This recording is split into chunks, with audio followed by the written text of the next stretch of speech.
প্রতিটা মানুষই জীবনে কিছু বড় করতে চায়, কিন্তু আমাদের মেন্টালিটিটাই হয়ে গেছে আরাম করার।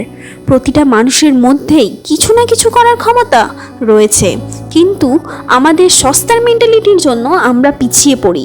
আর আমাদের চারপাশের মানুষজনেরা এমন কিছু কথা আমাদের মধ্যে ঢুকিয়ে দিয়েছে, যার গণ্ডি থেকে আমরা আর বেরোতেই পারছি না। যেমন, যতটুকু পেয়েছো ততটুকু নিয়েই খুশি থাকো। খাদ্য, বস্ত্র, বাসস্থান পেয়ে গেছো মানে তুমি পুরো পৃথিবী হাতে পেয়ে গেছো। আচ্ছা, রুটি আর পোশাক সেটা তো একটা ভিখারিও দিন শেষে পেয়েই যায়। আর রইল বাকি বাড়ির কথা, সেটা তো যেখানে না যেখানে হোক পেয়েই যাবে। তো একটা ভিখারি আর আমাদের মধ্যে পার্থক্যটা তাহলে কোথায়? তোমার জীবনে যত খারাপ কাজ বা সময় নষ্ট তুমি করেছো, তার একটাই কারণ, সেটা হলো তোমার কোনো লক্ষ্য না থাকা। আর সারাদিন কখনো হোয়াটসঅ্যাপ, কখনো ইনস্টা বা কখনো ফেসবুক স্ক্রল করা। এই ইন্টারনেটের মায়াজাল তোমাকে এরকমভাবেই ঘিরে রেখেছে, যেখানে দিনের পর দিন তুমি আরও ডুবে যাচ্ছ। ভেঙে ফেলো এই মায়াজাল, বেরিয়ে আসো এখান থেকে।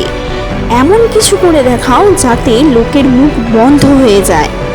যত সব বাজে জিনিস মাথার মধ্যে ঢুকিয়ে তুমি ঢাকা বন্ধ করে দিয়েছো, আর সেই ঢাকা না তো ভালো জিনিস ঢুকতে দিচ্ছে, আর না তো খারাপ জিনিসগুলো তোমার মাথা থেকে বের হতে দিচ্ছে। নিজের মাইন্ডকে রিফ্রেশ করো। সব সময় নিজের মনে মনে বলো, হ্যাঁ আমি পারবো। যত বাধাই আসুক না কেন, পড়ে গেলে আবার উঠে দাঁড়াবো। আমার পরিবারের আমিই প্রথম কোটিপতি হব। সবাইকে দেখিয়ে দেব আমি কি পারি।